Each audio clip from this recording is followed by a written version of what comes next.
तर 2-3 दिवसापासून स्नोफॉल पडत होता, ऊन पण नव्हतं, त्यामुळे आम्ही घरातच बसलेलो होतो. खूप बोर झालं होतं, लाईट पण नाही आहे 2 दिवसापासून. आणि आज जरा ऊन पडलंय तर म्हटलं दुपारच्या टायमाला जरा जाऊन यावं बाहेर. आम्ही घराच्या खालीच इतका स्नो साचलाय ना, ह्या वर्षी खूप जास्त स्नो पडल्यामुळे खालीच भरपूर एन्जॉय होतोय आमचा. तर चालताना भयानक पाय घसरत आहे आणि सगळ्यात महत्त्वाचं असं होतं आहे की ते बर्फाची हाईट इतकी असल्यामुळे पाय अचानक मध्ये जातो. तर मी पकडत पकडत आता चाललो आहे खाली. त्यानंतर असला आमचा टाईमपास चालू होता बराच वेळ. आणि रिद्धू हा आहे 2.5-3 वर्षाचा आणि याचे जे लहान बाळांचे बूट असतात बर्फात घालायचे, तर ते तर आम्ही घेतले नाही आणि आता काही मागू पण शकत नाही ऑनलाईन वगैरे, कारण सगळं बंद आहे.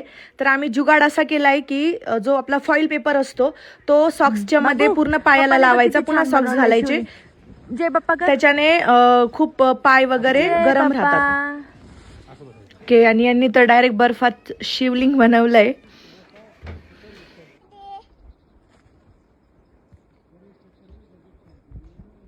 हाँ अंकल जी, ये बर्फ खा सकते हैं क्या?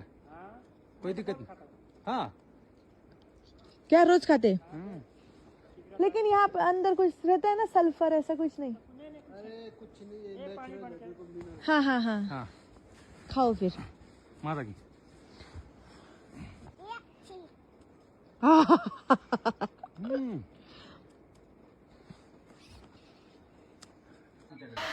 ओके, तर आता जस्ट घरी आलोय आणि घरी आल्यावर झाडावर एवढ्या सुंदर चिमण्या बसल्या आहेत ना, मी खूप दिवसांनी चिमण्या बघितल्या. तर 2 दिवसानंतर आता जस्ट लाईट आली आहे. एवढं बरं वाटतंय कारण गिझर बंद होतं आमचं, भांडे वगैरे धुवायला खूप प्रॉब्लेम होत होता. सो आता मस्त लाईट आली आहे. आता 2-3 दिवसामध्ये रोड पण क्लिअर होऊन जातील. तर चलो, व्हिडिओ आवडला असेल तर लाईक करा, फॉलो करा. Good night.